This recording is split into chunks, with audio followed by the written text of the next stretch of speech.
ជំរាបសួរប្រិមិត្តទស្សនិកជនជាទីមេត្រីនៅពេលនេះខ្ញុំជូនសេចក្តីរាយការណ៍មួយដែលតើតើនឹងការអភិវឌ្ឍតំបន់នៅប៉ែកអេសានដែលកន្លងទៅគេអាចនិយាយថាតំបន់ត្រីកោណឬក៏តំបន់ភាគអេសាននៃប្រទេសកម្ពុជាដែលវាមានខេត្តស្ទឹងត្រែងខេត្តរតនគិរីមណ្ឌលគិរីនិងចុងមកក្រោមគឺខេត្តក្រចេះហើយនឹងមានបណ្ដាញផ្លូវទៅទីនោះជាមួយគ្នាដែររដ្ឋាភិបាលកម្ពុជាក៏ដូចជាវិស័យដៃគូជាពិសេសគម្រោងរបស់ចិនគឺមហាសាលគម្រោងមហាសាលហៅថា BRI Belt and Road Initiative នេះបានកំពុងសិក្សានៅក្នុងតំបន់ទាំងអស់នោះដើម្បីឲ្យវិស័យនានានៅក្នុងតំបន់នោះមានការអភិវឌ្ឍដូចជាមានហេដ្ឋារចនាសម្ព័ន្ធកំណើមកសិកម្មអ្វីជាដើមហើយជាមួយគ្នាក៏មានការតភ្ជាប់ពីខាងតំបន់ពីភ្នំពេញឡើងទៅក៏ដូចជាពីខាងតំបន់សមុទ្រឡើងទៅផងដែរនេះជាចំណុចសំខាន់មួយហើយ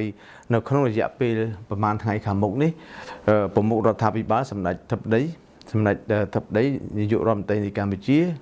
លោកនឹងអញ្ជើញធ្វើជាធិបតីដើម្បីបើកសម្ពោធឲ្យប្រើប្រាស់ផ្លូវពីកំណាត់ត្បូងឃ្មុំទៅកញ្ចេះដែលមានប្រហែលប្រមាណ100គីឡូម៉ែត្រដែលជាផ្លូវមួយមានសារៈសំខាន់ណាស់ហើយផ្លូវពីខេត្តកញ្ចេះទៅដល់ខេត្តស្ទឹងត្រែងក៏យើងបានមានរួចជាស្រេចហើយផ្លូវកស៊ូហើយពីកញ្ចេះនេះគឺពីអូពមន់ទៅខណ្ឌរតនគិរីមណ្ឌលគិរីក៏មានរួចជាស្រេចដែរហើយព្រមទាំងពីផ្លូវជាតិដី7ទៅកាត់តាមកញ្ចេះដែរគឺឡើងពីស្នួលទៅដល់រតនគិរីមណ្ឌលគិរីក៏មានហើយដែរនេះទីមួយគឺហេដ្ឋារចនាសម្ព័ន្ធរុញទៅគឺជាគម្រោងរបស់ចិននិងជាគម្រោងរបស់ដៃគូអភិវឌ្ឍប៉ុន្តែការសាងសង់គឺក្រុមហ៊ុនចិនជាអ្នកដេញថ្លៃបានហើយធ្វើជាមួយនឹងក្រុមហ៊ុនក្នុងស្រុកអញ្ចឹងតំបន់ត្រីកោណនេះឬក៏តំបន់ភាគអេសានអភិវឌ្ឍភាគអេសានគឺកម្ពុជានៅមានការរីកចម្រើនខ្លាំងហើយអាចកាត់បន្ថយនៅការចំណាក់ស្រុករបស់ប្រជាពលរដ្ឋនៅទីនោះក៏ដូចជាប្រជាពលរដ្ឋនៅក្នុងតំបន់ក្បែរហ្នឹងឧទាហរណ៍ខេត្តត្បូងឃ្មុំឬខេត្តកញ្ចេះស្ទឹងត្រែងអាចទៅធ្វើការងារនៅក្នុងតំបន់ទីនោះបានសម្ដេចនាយករដ្ឋមន្ត្រីនៅក្នុងឱកាសដែលសម្ដេចអញ្ជើញទៅសម្ពោធនៅក្នុងខេត្តស្ទឹងត្រែងកន្លងទៅសម្ដេចធិបតីបានមានប្រសាសន៍យ៉ាងដូចនេះឥឡូវផ្លូវជាតិលេខ7តភ្ជាប់ពីកំពង់ចាមមកកញ្ចេះឡើងមកដល់ស្ទឹងត្រែងហើយបុកទៅពាំងគៀលតាមទន្លេតាមស្ពានសេកុងបាទនឹងតហើយឥឡូវយើងជាប់ជាមួយឡាវដើម្បីថ្ងៃថែមស្ពានមួយទៀតទន្លេលពៅកំពុងចរចានៅកន្លែងនោះមួយទៀតដើម្បីតភ្ជាប់ហើយថ្ងៃក្រោយយើងនឹងតភ្ជាប់គិតរឿងផ្លូវដែកអីទៀតហើយក្រសួងកសិកម្មបានចរចាជាមួយនឹងខាងភាគីឡាវដើម្បីយើងអាចដឹកទំនិញកសិផលទៅចិនទៅទីផ្សារចិនតាមផ្លូវគោកត្រង់កាត់ឡាវតែម្ដងចឹងថ្ងៃក្រោយកសិឧស្សាហកម្មអីនៅខេត្តអេសាននេះមិនបាច់ដឹកទៅខេត្តព្រះសីហនុទៅអីឆ្ងាយណាស់ឡើងពីនេះទៅត្បូងទៅពីលើក៏ចុះមកវិញការផ្លាស់ប្ដូរទាំងទេសចរទាំងអីផ្សេងជាមួយគ្នាផងដែរសម្ដេចធិបតីក៏បានមានប្រសាសន៍ថាយើងនឹងមានផ្លូវជាតិកសាងពីបានលុងខេត្តរតនគិរីទៅឯតំបន់កតុយនេះថែមទៀតដែលជាផ្លូវសេដ្ឋកិច្ចមួយយ៉ាងសំខាន់ហើយដែលយើងឃើញទៅរុញទៅដល់ព្រំប្រទល់ក្រៅពីនេះកន្លងមកកងវិស្វកម្មក្រសួងការពារជាតិក៏ដូចជាអគ្គនាយិកាបាននឹងកំពុងតែកសាងផ្លូវក្រវ៉ាត់ព្រំដែនដោយមានថវិកាចូលរួមពីប្រជារាស្ត្ររបស់កម្ពុជាទូទាំងប្រទេសសម្ដេចធិបតីបានបញ្ជាក់យ៉ាងដូចនេះពីមួយឆ្នាំទៀតឥឡូវយើងកំពុងដាក់ក្នុងគម្រោងដែលរៀបចំផ្លូវ78កន្លះពីបានលុងទៅកតុយនេះបាទពីបានលុងទៅកតុយនេះតំបន់កតុយនេះគឺតំបន់ដែលអត់ទាន់មានពីណាដែលទៅទេពីខាងដីយើងបើចូលទៅឥឡូវគឺកន្លែងចោតពេកអញ្ចឹងតលតែសុំចូលពីខាងវៀតណាមបានមកវិញខ្ញុំបានឲ្យគោលការណ៍ដល់ខ្វាន់សៀមនៅពេលដែលយើងធ្វើព្រំដែនតាពូត្រូវធ្វើម៉េចពុះពៀធ្វើឲ្យបានមិនថាវាវាន់ចង្អៃណាទេត្រូវតែធ្វើឲ្យបានចូលពីដីខ្មែរឲ្យដល់កតុលនេះបាទដើម្បីឲ្យកូនខ្មែរបានទៅមើលកន្លែងចុងពូជតែថាមុំ3រវាងកម្ពុជាវៀតណាមឡាវទៅដើម្បីទៅដល់កន្លែងនោះតែម្ដងហើយមិនបាច់ចូលតាមវៀតណាមចូលតាមប្រទេសណាចូលពីយើងតែម្ដង បាទនេះគឺជាការពុះពៀរបស់យើងហើយថែមផ្លូវ78កន្លះទៅទៀត ចឹងកាន់តែប្រតិកលាទៅទីនោះ ដូច្នេះនៅក្នុងតំបន់ត្រីកោណដែលបានជួយការពារដោយប្រទេសចិនតាំងពីឆ្នាំ1954នៅក្នុងការប្រជុំស្វែងរកសន្តិសិទ្ធិអន្តរជាតិសម្រាប់ប្រទេសឯករាជ្យនៅក្នុងអតីតតំបន់ឥណ្ឌូចិនគឺចិនបានជួយការពារនៅក្នុងតំបន់នេះឲ្យកម្ពុជារក្សាអធិបតេយ្យរបស់ខ្លួនបានហើយពេលនេះគឺក្នុងសម័យកាលដែលប្រទេសយើងកំពុងអភិវឌ្ឍនេះគឺក្នុងក្របខ័ណ្ឌ BRI ជាមួយកម្ពុជាគឺយើងរុញទៅតំបន់ទីនោះនឹងក្លាយទៅជាតំបន់ពោលសេដ្ឋកិច្ចទី4បន្ទាប់ពីកំពង់សោមតំបន់សមុទ្រភ្នំពេញសៀមរាបហើយនឹងនៅតំបន់ត្រីកោណដែលយើងអាចនិយាយថាតំបន់កតុយនេះក៏បានតំបន់ភាគឦសាននៃប្រទេសកម្ពុជាក៏បានជាមួយគ្នាផងដែរមន្ត្រីខាង CDC ជាអគ្គលេខាធិការរងនៃគណៈកម្មការនយោបាយវិនិយោគរបស់ CDC ក៏បានថ្លែងឲ្យដឹងថាក្រមប្រសាវត្តកម្ពុជានៅក្នុងក្របខ័ណ្ឌសហប្រតិបត្តិការមួយចិនយើងបានគិតគូរ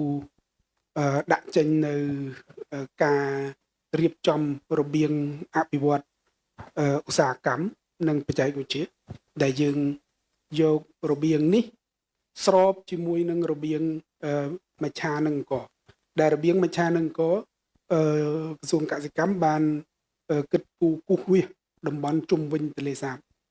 ដែលផលិតកសិផលហើយតំបន់របៀងឧស្សាហកម្មហើយនិងបច្ចេកវិទ្យានេះគឺយកស្របគ្នានឹងដើម្បីធ្វើយ៉ាងណាប្រមូលកសិផលនេះយកមកកែច្នៃ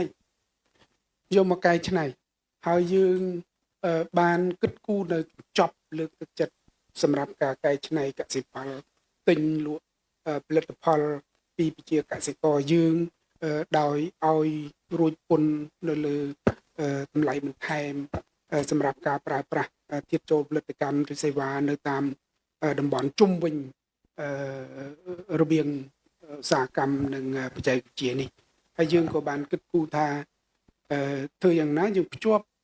តំបន់ដែលកំពុងអភិវឌ្ឍដែលមានស្រាប់ជុំវិញរាជធានីភ្នំពេញរួមទាំងខេត្តកណ្ដាលខេត្តកំពង់ស្ពឺដែលជាបណ្ដុំឧស្សាហកម្មប្រើបច្ចេកវិទ្យាខ្ពស់នេះភ្ជាប់ឡើងទៅភ្ជាប់ជាមួយនឹងបណ្ដាខេត្តនៅភាគឦសានតែដើម្បីយើងអាចភ្ជាប់ជាមួយនឹងការអភិវឌ្ឍរបៀងសេដ្ឋកិច្ចភាគខាងត្បូងរបស់Greater Mekong Sub Region ផងជាមហានគរតំបន់មេគង្គដែលតភ្ជាប់ទៅឡាវហើយទៅគុនមីងកាត់ឡើងទៅភ្ជាប់ជាមួយនឹងទីផ្សារធំរបស់ចិនវៀតណាមអីចឹងទៅនេះជាការគិតគូរមួយយើងរៀបចំរបៀងឧស្សាហកម្មនេះឲ្យមានការប្រតិកលាគ្នាធ្វើយ៉ាងណាឲ្យរបាយនៃការដាក់រោងចក្រនេះបានទៅដល់តំបន់ដាច់ស្រយាលតំបន់ដែលយើងត្រូវការអភិវឌ្ឍនៅទីនោះយើងអត់ចង់ឲ្យបងប្អូនប្រជាពលរដ្ឋយើងធ្វើចំណាក់ស្រុកពីខេត្តតំបន់ហ្នឹងមកទីក្រុងឬក៏មកកន្លែងផ្សេងទៀតទេគឺយើងចង់រុញទៅអញ្ចឹងហើយបានយើងសហការជាមួយមិត្តចិនយើងគូសវាសតំបន់អភិវឌ្ឍរបៀងឧស្សាហកម្មនិងបច្ចេកវិទ្យានេះហើយតំបន់នៅតាមមាត់សមុទ្រនេះក៏ជារបៀងឧស្សាហកម្មនិងបច្ចេកវិទ្យាជាន់ខ្ពស់ដែលយើងគិតថាអាចនឹងតភ្ជាប់ការផលិតហើយដឹកជញ្ជូនផលិតផលកម្ពុជាចេញទៅទីផ្សារអន្តរជាតិការគិតគូរនេះគឺធ្វើយ៉ាងណាដើម្បីឲ្យកម្ពុជាអាចคล้ายទៅជាបណ្ដុំនៃការផលិតហើយគុតផ្គង់នៅក្នុងតំបន់ផងគុតផ្គង់ទៅពិភពលោកផងបើយើងធ្វើក្នុងរូបភាពនេះបានរបៀងឧស្សាហកម្មនិងបច្ចេកវិទ្យានេះកើតឡើងហើយប្រេកជីកហ្វូណនតេជូរួចរាល់ទៀតគឺថានេះជាការគិតគូរដែលក្រមប្រឹក្សាវត្តកម្ពុជាធ្វើកិច្ចសហប្រតិបត្តិការជាមួយមិត្តចិនរុញការងារពីរក្នុងទិសដៅតែមួយយើងបានឃើញខេត្តនេះចាប់ដើមរីកចម្រើនខ្លាំងហើយបើប្រៀបធៀបនឹងកាលពីយើងក្រោយបានឯករាជ្យពីក្របខ័ណ្ឌបារាំងគឺថា ជាដីកម្ពុជាប៉ុន្តែយើងអត់ទាន់សមាហរណកម្មហេដ្ឋារចនាសម្ព័ន្ធទៅឥឡូវនេះគឺថាប្រទេសចិនក្នុងក្របខ័ណ្ឌ BRI បានសមាហរណកម្មធ្វើផ្លូវជាតិធ្វើស្ពានវ៉ារីអគ្គិសនីទៅកាន់តំបន់នោះហើយអញ្ចឹងអនាគតទៅមុខវិស័យតាំងពីវិស័យដឹកជញ្ជូនអាកាសចរជើងទឹកកប៉ាល់ទឹកនិងផ្លូវគោកអីទៅដល់នឹងទៅដល់តំបន់នោះហើយនេះគឺជាសេចក្តីរាយការណ៍ដ៏ខ្លីសូមអរគុណ